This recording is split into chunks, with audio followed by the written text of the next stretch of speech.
Surviving infidelity. Update: beloved wife cheated on me and my daughter isn't mine. Original post. This is gonna be a long one. My wife and I were married for 21 years. I figured it was one of those miracle marriages because we barely argued, seemed I always be the best of friends, etc. Well, our 15-year-old daughter received a 23andMe thing for her birthday from a friend. And of course, it said we weren't related. She had me do a swab, as well as her mother and her 14-year-old brother. Only her brother and I seem to be related. So, I did a paternity test afterwards and lo and behold, she wasn't my freaking child. My ex-wife cried and pleaded for me to hear her out, but I just went numb to her. It would be one thing to cheat, but to find out the light of my life isn't even related to me, killed me. Don't get me wrong, I love my daughter with all of my heart. She's still my daughter no matter what. But what's scaring me most is my seemingly vindictive desires. I've never been like this, and I know it's out of anger, but I want her to suffer so bad. The kids absolutely hate her. Which on one end helps that desire, but I know that deep down, she is still their mother and I don't really want them to hate her. Her parents and siblings all are mortified at her. Her sister hasn't spoken to her in a couple months. We all grew up together, so it hit hard for everyone. Again, this makes me feel great, which in turn scares me, because I don't actually want her life to go into shambles. But I can't help feel euphoric when I learn something in her life is falling apart. Both children are living with me, as they don't view their mother in a favorable light at all right now. I'm thinking about having the talk about them going to talk to her, because as of now, they refuse. The part that breaks my heart the most is that my daughter seems to be overcompensating her roles of a daughter. She makes sure to tell me how much she loves me, and is in essence, being the perfect daughter. But I can tell it's because she knows that she isn't biologically mine, but she desperately wants me to know how much she values me. I'm actually going to talk to her tonight about that. To tell her that she doesn't have to act differently. I just really want to know how to shake the sadness and angry, vindictive feelings. I want to move forward as well as help my children move forward, so they can worry about school and being teens. Please, any advice will help. Now for the top advice before reading the update. This situation is way above Reddit's pay grade. You and the children need therapy. ASAP.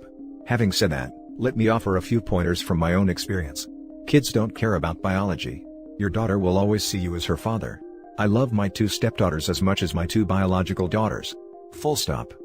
But she might be worried about you leaving, as I'm sure she's picking up on the anger you have towards her mother. She might be wishing she could never see her mother again, and then making the jump to assuming you are having similar thoughts, and now could act on them as she isn't your daughter. You absolutely need to reassure her that you are in the dad/daughter relationship with her for the long haul. You need to channel that anger to something productive, or at least not needlessly destructive. Needful destruction could be finally demolishing that old garden wall that's been sitting there for 10 years. Assuming you are in the States, my understanding is that 14 is the age at which most courts will start to take the child's opinion under consideration. You should be consulting with your lawyer, you have one, right? About how you should be handling the children with regards to seeing their mother. In my opinion, you should be assuring the children that if they want to see their mother, that you will understand and not hold it against them. As you shouldn't. Stay strong, and channel that anger into something productive. Get therapy. Talk to other infidelity survivors. Don't drink to excess. Start working out if you don't already. Do stuff with the kids. A day at a time. That's how the hurt and anger go away. You just have to distract yourself until enough time has passed. Good luck. Having found out my dad isn't my biological dad, I cannot stress this enough. Get therapy for you and the children. It really messes with your head. It sounds as though you are a loving and wonderful father. I don't necessarily think that anger is harmful as long as it doesn't push you to bad decisions. You should be angry. And that anger will get you through the early part. It will be replaced soon enough. And your children should be angry at her as well. They have grown up with a liar. They may or may not come to not hate her. My mother's infidelity in my teens has remained with me for 40 years now. I have no use for her and she can die alone when time comes. Sorry you have joined us in this club, but there are good and helpful people here.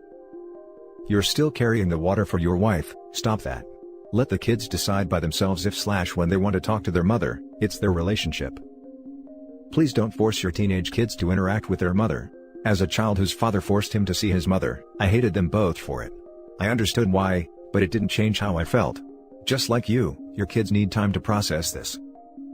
Exactly, feeling hatred after something like this is expected and normal. If they eventually forgive her, that's fine, but it's also fine if they don't. This is a huge betrayal. And now for the update. For some clarification, we did talk about it, and it was in the fair. I just didn't want to write that part out because it physically makes me shake with anger to talk about it. My daughter and I are both in therapy. I am taking the advice of my therapist and the many commenters on my last post, and I'm not going to force my kids to talk to their mother. They are old enough to understand the gravity of the situation and have their own feelings about it.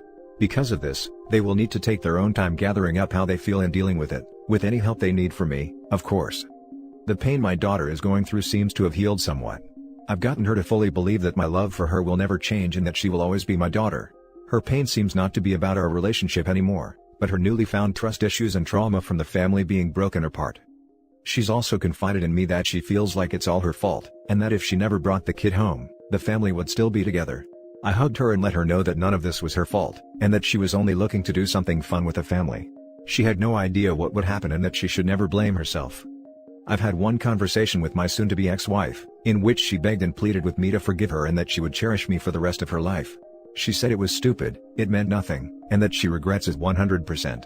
She also said that she believes our love can withstand it. I told her that if our love was that strong, she wouldn't have felt the need to find comfort in someone else. She is currently staying with her parents. I've communicated with her sister, and apparently, she's borderline self-ending. They are trying to get her help, but she refuses, as the only thing she wants to do is see me and the children. Because of this, I'm waiting to serve her the divorce papers. I don't want to add on any more things to destroy her mental health. I've brought up talking to her with my son and daughter, to which they adamantly refused. I am going to respect their wishes and give them their own time to cope. I have this nagging feeling that she does not actually care about how it made any of us feel, and that she only cares about the fact that she's about to lose her picture-perfect family and the comfortable life that we had, and that it's her fault. I have no desires to try to fix the relationship and move forward. That's all for now. Leave apart the comfort, she had unprotected action, bore another man's child to term, and had you raise her unknowingly. Even if you could dismiss the ex, how could that conceivably mean nothing? Also, the whole, it was nothing, thing bothers me in another way as well. You destroyed all the trust built up over years, knowingly let a man raise a child that wasn't his, and you did it over nothing? The relationship was worth destroying over nothing? First post on this subreddit that left me absolutely speechless. Agreed, some people can be so cruel, man. It's so sad, because that little girl for the rest of her life will have a fear of her father leaving her, because they aren't blood related. No matter how much therapy or time well spent, that fear will never leave her mind. Get ready for the fake self-harm attempt after you serve her with divorce papers. You're right, she's only mad she's gonna lose her picture-perfect family. Love your kids and find someone who would never betray you like that. May God bless you in everything you do. Exactly this. The soon-to-be ex-wife is master manipulator. It's just a tool for her to try to make people feel for her. We have seen this way too many times. Now for the last story. I didn't get cheated on, but he cheated on his wife with me. Why am I so stupid? Honestly, I'm trying not to blame myself for falling for it because I ignored all the very obvious signs of him just being a manipulative a-hole, but I'm just in a really bad place right now and he knew that. I first had suspicions of him being married was one conversation about his life and past relationships. He mentioned living with a roommate that had 2 kids, and that she has lived with him so long that he just considers the kids his own. So that situation made it hard for him to find someone to be in a relationship with since women weren't comfortable with his fake family as he called them. Stupid, right? I should have known from that first comment, but I was overlooking things and ignoring my gut as usual since around here, it's extremely common for people to have housemates since it's so expensive. Skipping past a lot of things to make this story faster. One day I decided that there was just too much stuff I was ignoring, so I finally decided to use my private investigation skills, aka Google, to look him up. Anyone who's done this knows that basically everything about a person can come up just from searching the name, but luckily his entire life was on the internet, home address, wedding photos, wedding registries, etc. Eventually I found his wife's Facebook where sure enough, there were photos of him playing with the kids and of their wedding. After talking to a friend, let's just call him Bob, about it, Bob said I should ask him if he's married or not. So, what I said was, me, have you ever lied to me? Him, weird question? About anything specific? Me, nothing, just asking. You married by any chance? Now this is where all cheaters mess up. Instead of just saying a basic no, he goes on to say where's that coming from? Out of curiosity? Like dude, it's a yes or no question. Then he goes on to make up some BS excuse saying how he only married her because she needed insurance for the kids, and that he had divorce papers ready for any time he found someone he wanted to start living with him, and that he hasn't kicked her out yet because he doesn't want to hurt the kids' feelings since they're like his actual kids. And like a freaking dumb idiot, I was like okay. Like I knew that was the dumbest freaking excuse I've ever heard. But I really needed support so I just kept talking to him. Fast forward to 2 nights ago, I had some crazy dreams. 1. Of me and him at a beach paddle boarding, and then he got dragged under and eaten by a shark. 2. I don't really remember the second dream, but I know it involved me, him, and his wife. But whatever I dreamed about made me want to Google more stuff. So, I found more of his wife's social medias since her Facebook was private with the exception of a few public profile photos, and sure enough, those kids are the spitting freaking image of this dude. And more wedding photos. And records showing they bought the house together. Anywho, after looking all this up, I finally just told him that I didn't want to speak to him anymore, and all he said was, "Lol, if that's your decision." Like bruh. Conclusion: honestly, I expect to get hate on this post and I'm okay with that because I really was done with this whole situation. Even though I wasn't in a good state of mind, all of this crap was so obvious, but I still went along with it. But I'm not even sad for myself because I'm young and have a while left to deal with more dramatic relationships, but his wife is going to be stuck with that cheating a-hole. I mean, she's really pretty and he's just literally nothing good about him aside from his fake personality. She could do better, and it really pisses me off that he doesn't acknowledge that the kids are actually his, and the fact that he literally refers to his wife as a roommate. That's completely disgusting. I did message her not about the cheating, but simply asking about this arrangement they had so she would get the idea without me having to say it directly, but I don't know if she'll ever see it since her Facebook was private. I don't know how often she uses it and we're not friends, so I don't know if my message will pop up on her phone. Also, he has read it, so I hope he sees this and I hope you go screw yourself with a broomstick. Edit: since this happened so recently, I'm still thinking about it and honestly, I should have stopped talking to him first time we met up. He tried kissing me but I didn't want to, and he literally grabbed my face to make me kiss him. He apologized a few hours later via text, but even though he apologized he kept being forceful with me after this situation. Honestly, I don't know what I was even thinking. I have a low as hell self-esteem, but even I know I deserve better than that. The time where you weren't sure about his marital status isn't on you. Once you found out, you become complicit, and that's when you have to get out of there. How old are you?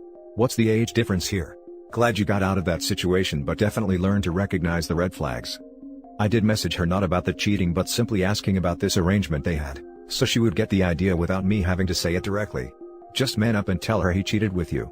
Any evidence of cheating would only help her in court. Yeah, I have evidence, but I don't think she'll ever see the message I left regardless.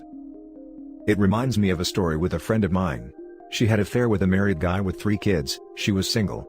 Relationship lasted for like 8 months till she learned that he was married. Of course, the first time I checked on him on Facebook profile pic was him, his wife and 3 kids. I asked her straight away, "Are you kidding me? You haven't searched for him on social media? His profile pic is him with his whole family. I don't think that you were so naive." After I exposed her, she switched the story to yeah, maybe he mentioned it at some point, but he was about to divorce. My point is that, nowadays with people expose their lives on social media, it's impossible to act so naive. He doesn't use social media but she does, which is how I found out about everything. That's a life lesson for you. If you haven't done the deep Google search on your partner before becoming exclusive, you're being pretty naive. One of the ladies I dated a few times prior to meeting my wife, had 5 divorces. Pleasant enough person, but needless to say, there wasn't a second date. I wasn't signing up to be number 6. For what it's worth, my wife's stepmom was locked down pretty well due to where she worked. The only thing found was an article written about her job, and the usual court and property records. He doesn't have any social media, so there was nothing to find on him. I found out everything through his wife's accounts, which were hard to find since most of them still used her original last name and not his. And that's it for this video, guys. If you have thoughts to share, leave a comment below. Don't forget to hit like and subscribe if you like this content. I'll catch you in the next one. Good day, everyone.